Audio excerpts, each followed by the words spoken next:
The Amazing Spider-Man issues 45 and 48 finds Carly Cooper recounting how ever since she was a child she wanted to be a cop like her father, soon realizing her father was actually a police forensic examiner who would often let the young girl help him with cold cases. Soon he was killed in a car accident, leaving Carly and her mother alone, but that didn't stop the woman from becoming a cop herself, with her life getting more interesting as she learned the man she was dating was really Spider-Man, and not only that, her father actually faked his death because he was working with Mysterio. Soon things in her life turned dark when she was infected with goblin serum, and after the horrific turn of events, Carly left it all behind, as in the present, she continues her work as a forensic examiner, opening up a case on a body in front of her as she remembers returning to work and soon finding a support group for people like her who had experienced collateral damage from superhero business. As Carly gets to work, Peter finds himself unable to sleep lately thanks to the dreams he's been having about sinking or crashing and slithering things. Luckily, going to the theatre helps as the man sleeps through some Shakespeare in the park. He knows he wasn't meant to be alone this night, since Mary Jane was meant to be back in town to help market her new movie, so Peter made reservations at the best restaurant and booked the theatre tickets. However, MJ had something important come up and had to cancel at the last minute, causing the saddened Peter to go out on his own, as he knows it's hard to let stuff like this go to waste, especially since this was the last of his money, and while he tried finding someone else to come with him, everyone else was busy with their own lives. As he walks alone through the spring fair, Overdrive speeds through the crowd, causing Peter to save a man from being hit by the villain's car. Peter remembers the dream he had about the villain as he rushes off, changing into his costume and giving chase, landing on Overdrive's car and knocking on the window, asking the villain if he knows how fast he was going. Overdrive is glad to see the hero, saying someone won't stop chasing him. Peter realizes the villain is scared as he tells the villain to pull the car away from the civilians, but Overdrive can't stop or slow down since whomever is hunting him is right behind him. That who is Sin Eater, who appears before the car, firing his shotgun at it and blowing it apart. The flaming car heads towards two children, so Spider-Man jumps into action, rescuing them as the car comes to an explosive stop right on top of the hero. Peter awakens later, knowing that he dreamt this all and wonders if this is all a dream now. He knows it's not as he rips the car door open,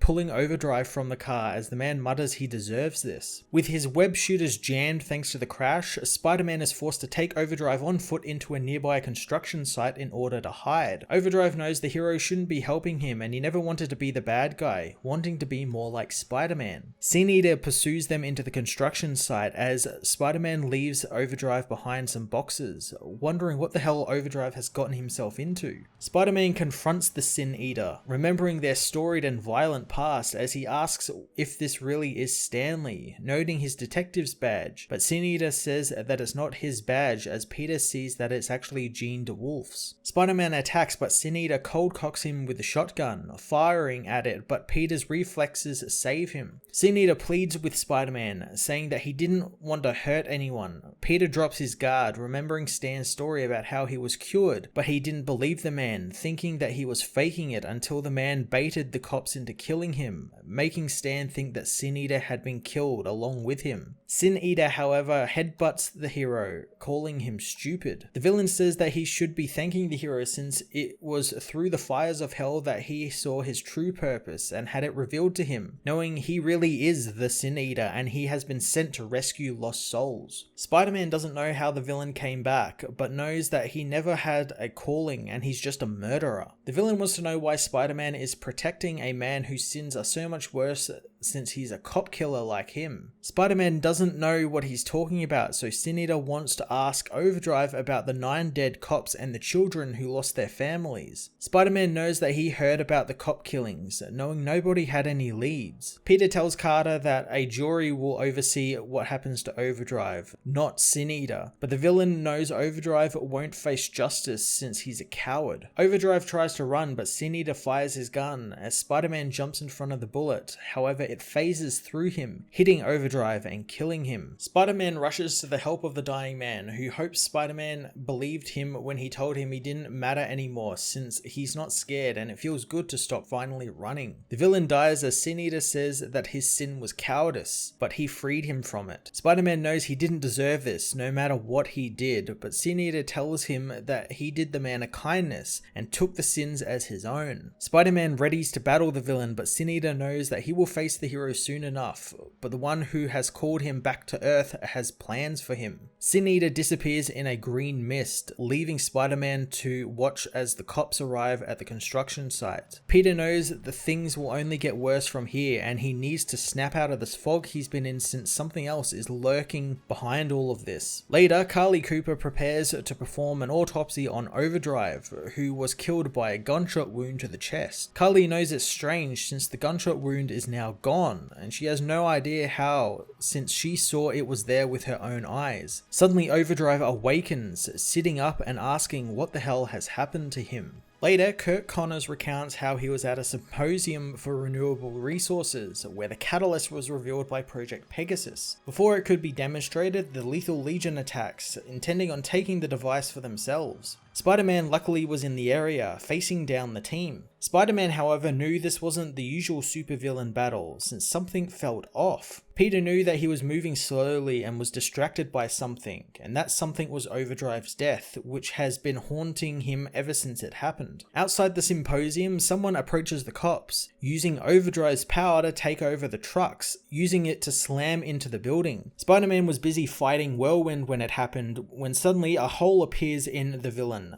killing him as Spider-Man realizes that he was shot by the arriving Sin Eater. Peter knows the villain is following him, and anytime he tried to do something or save someone, the villain would be there to kill them. Sin Eater uses Spider-Man to block Grey Gargoyle's attack, which turns the hero to stone as the villain kills Grey Gargoyle. Spider-Man knows that the villain is cleansing these villains, and while he initially thought he was actually killing the other villains, he realized too late that he was actually taking their powers. Sin Eater says that he wants the hero to watch as he butchers the other villains. The crippled Count Nefaria, meanwhile, heads to the catalyst, knowing his destiny lies within it. He jumps from his chair, crawling towards the device, but before he can reach it, Sin Eater catches him. The Count demands to know who the villain is, but Sin Eater shoots him. Peter watches the brutality unfold, unable to do anything but wait for the people to run and scream from the building, but it never happens. Instead, the people clap and cheer for Sin Eater taking out the villains. The villain hopes that Spider-Man understands now, since the people want something better and more pure than him. Spider-Man begins reverting from stone back to normal again, breaking free as Sin Eater yet again disappears. Nora Winters meanwhile continues to interview people from the attack, learning many of them are not ashamed that they clapped when Sin Eater killed the villains. Spider-Man knows that he understands how the people feel and gets it, but for people to cheer for what Sin Eater did is just wrong, but he knows that it's more complicated than that. Nora interviews one of the EMTs who knows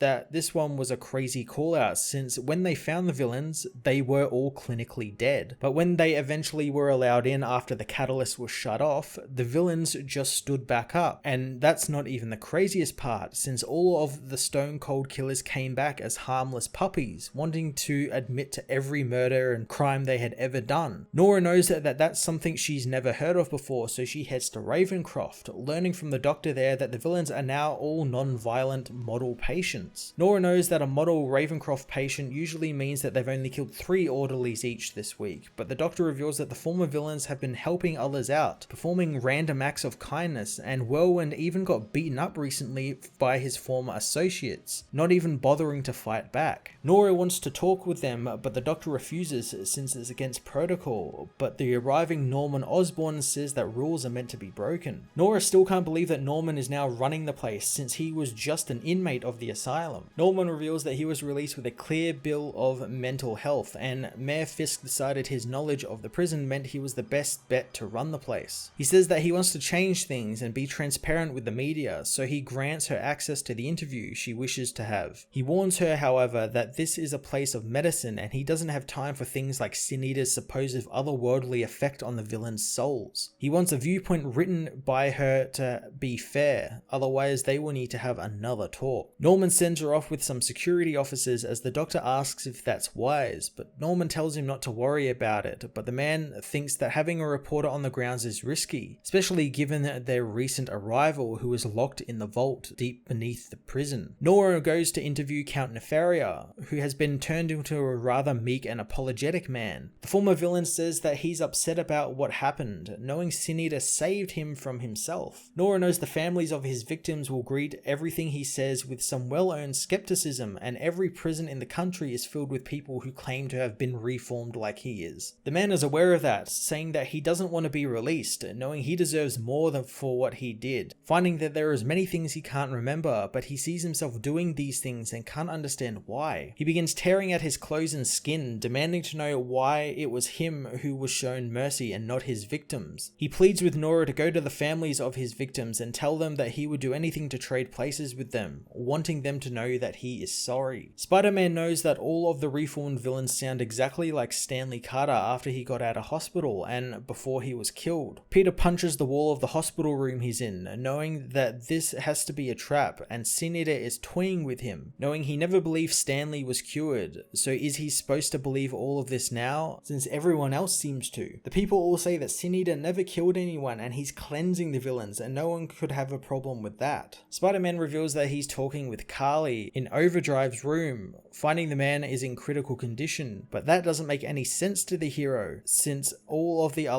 Lethal Legion members were reformed after they were shot. But Overdrive is on life support and has been since he's been resurrected. He asks Carly what happened after he woke up, since she was there when it happened, as Nora leaves Ravencroft, calling into Jonah and letting him know that she's heading back to the office with some footage. Getting into her car, she is soon ambushed by the Sin Eater, who fires his gun. Back inside Ravencroft, the prisoners watch the storm rage outside, with the recently reformed villains knowing that Sin Eater is coming. Nora Winters meanwhile shows Jonah an interview she got from Sin Eater himself, recounting how the villain is there to cleanse the world of sin. Jonah wants to know how on earth she got this, so Nora reveals how Sin Eater surprised her in her car, and she shot him with the gun she carries in her purse. The bullets barely did anything to the man, who tells her to relax since he's not there for her, wondering why the woman would be traveling around the city asking questions about him when she could just ask the man himself. The villain says that Nora will be the one to spread his message, and Jonah knows he can't put this interview out into the air since Sin Eater is a murderer, but Winters reminds Jonah that Stanley was cured of his mental illness and released. Jonah knows that this is still inciting violence, refusing to give him a platform to speak on, but Nora doesn't care, uploading the video so the public can decide if he's right or wrong. The people of New York City watch the video as Sin Eater takes down the Lethal Legion, his message beginning to resonate with the people. Spider-Man meanwhile tells Carly the villain is offering the people power, wondering what type of game he's playing since the people can't possibly be falling for this, and that they have to see who he really is. Peter wishes he could show them what happened to Overdrive. He asks Carly if there's anything more she can tell him, but the woman has nothing, since one moment Overdrive was dead and the next he wasn't. Carly thought that she was going to be attacked by him, but all the former villain wanted to do was confess for the crime where he murdered some cops. Soon Carly takes his statement, and some detectives Carly's dad used to know arrive to take over. The detective sits with Carly, telling her stories about her old man, disappointed at who he really turned out to be. The detective says that he's always going to be looking out for her, and if she keeps her head down, she'll be fine. Carly doesn't understand what the man is talking about, but then soon realizes what the detectives have gone and done, rushing back to Overdrive and finding that he was beaten into a coma by the cops, a form of revenge for their dead partners. Carly couldn't do anything, seeing as Overdrive was still already legally declared dead, so she was unable to report the crime. She tells Peter that this wasn't Sin Eater's doing, and sometimes people don't always put on masks when they do terrible things. She knows that she can still help, telling Peter that after what happened with her father, she stopped making assumptions about people, soon having it become second nature to her. Peter doesn't understand, so Carly says that Peter wants to show the people that Sin Eater is bad, and he's just some charismatic force. But what Peter doesn't understand is that he thinks people are better than this, but what if they aren't? At Union Square, a man joins a group of people who are now dressing up as Sin Eater, welcomed home by the gathering army and Sin Eater himself. Spider-Man also followed the man, as the villain says they now all have strength thanks to another being to do a job of bringing about a world without sin. Soon a man tries to get close to Sin Eater, wanting to have his sin washed away. The man says he has killed so many, kneeling and wanting the villain to work his magic. Spider-Man watches as Sin Eater proclaims that he will gift the man peace, getting ready to shoot him, but Peter attacks, kicking Sin Eater to the ground. Sin Eater is glad Spider-Man has appeared, calling the man a heretic for trying to stop him despite everything he's been shown. Spider-Man says that Stanley is sick and not these people's messiah, but Sin Eater knows that's a lie, since he's not killing anyone and he's taking their sin from them. Spider-Man says that he doesn't know what he's doing to them, trying to convince the people that Sin Eater is a monster. The villain knows the people are done with people like Spider-Man, wanting the hero to join him, but Spider-Man attacks him. Sin Eater uses the Lethal Legion's powers he stole to battle the hero, who realizes he's easily outgunned and easily defeated, smashed around the park until the villain tells Spider-Man that the hero thinks himself superior to everyone else and above the people, and all his powers afford him the luxury to call what he is doing unseemly, never knowing what it's like to feel truly desperate, but soon the hero will. Sin Eater reveals that his master has told him who his next target is to cleanse, revealing it to be Norman Osborn, who learns from the riot happening at Ravencroft that Sin Eater comes for him.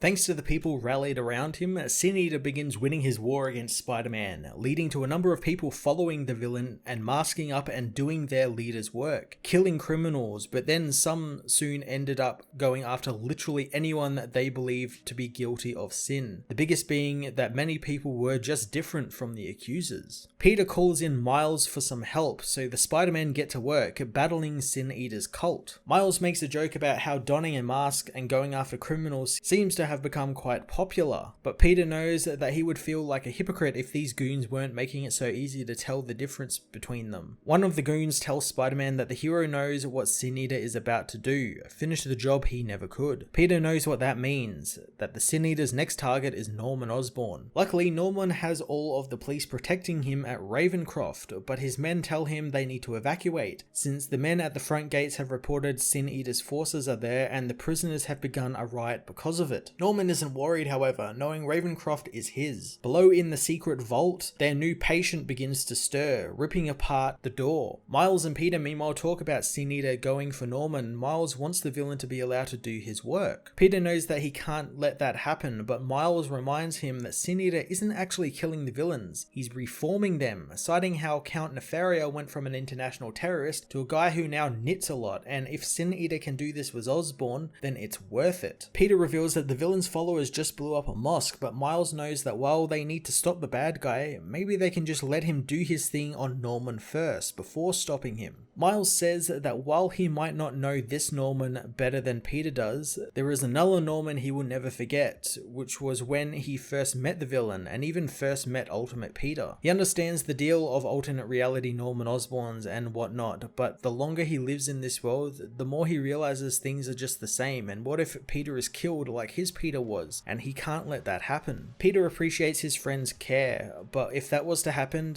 at least he'd know there'd be someone to step up when he was gone. Miles tells the leaving Peter that he's already stepping up as Peter swings out into the city, knowing Miles has a point, since be it Green Goblin or Norman Osborn, he knows how it always eventually ends, and while he has always stopped Norman, Norman also finds more dangerous ways to keep coming back, so how long until Spider-Man's luck runs out? Sin Eater meanwhile arrives at Ravencroft, calling for Norman and telling him soon the man will feel his wrath. Sin Eater calls for his men to lay their hands upon him, gifting them powers and commanding them to go forth and cleanse. Peter meanwhile meets with Spider-Gwen, who joins him in taking down some more of Sin Eater thugs. The two finish off the men before talking about Norman and how Miles thinks Peter is making a big mistake stopping the villain. Gwen, however, thinks it's like a deal with the devil, which surprises Peter, who hopes Gwen won't punch him, but despite this Gwen not being his Gwen, he would really like to know what she would do. Peter says that Gwen was his first love and Norman murdered her, and the day she died, Peter swore he would do something,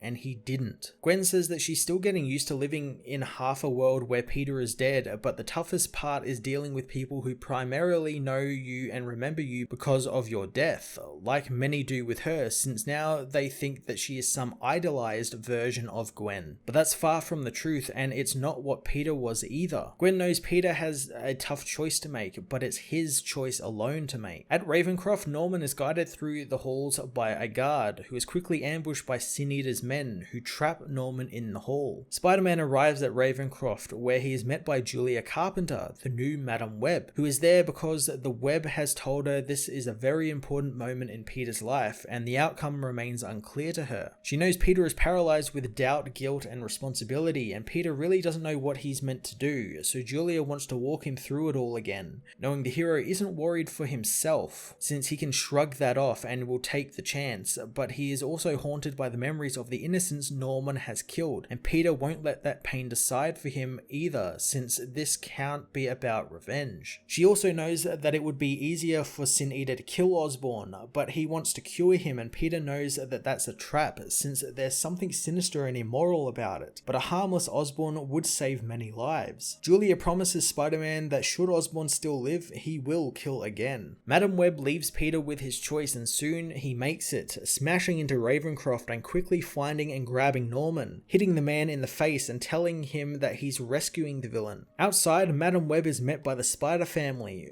who can't believe Peter actually went down to rescue Norman. The group know now that that settles it, and thanks to the choice Peter Parker has made, it's time for them to stop him from saving Norman Osborn. The Amazing Spider-Man issues 45 to 48 were 4 really fantastic opening parts to Sin's Rising, setting out the story and stakes for a wonderfully creative plot that puts Spider-Man in quite the moral predicament. I love the idea of a villain who quote-unquote kills other villains to take their sin, then resurrecting them as good guys who want to confess all their crimes. It's a great foil for Peter to deal with, since Sin Eater technically isn't doing anything bad. In fact, he's helping people, yet there is this kind of immoral aspect of what he's doing, but then also the world sees what he's doing as bettering these people and bettering the world, which is why they are joining him. It's a great predicament to put Peter in. The connection to Kindred is really great as well, and I like that the villain is basically doing everything Peter couldn't with the villains, and proving that Peter is a bit of an outdated system and his way, his new way, works better. The ending of issue 48 was great, since clearly Kindred planned for the Spider-Man family to get involved and is manipulating them behind the scenes to stop Peter from what he is doing. So I'm looking forward to the family turning on Peter eventually and a big battle ensuing because of his need to save Norman Osborn. I'm going to give these issues a 9 out of 10.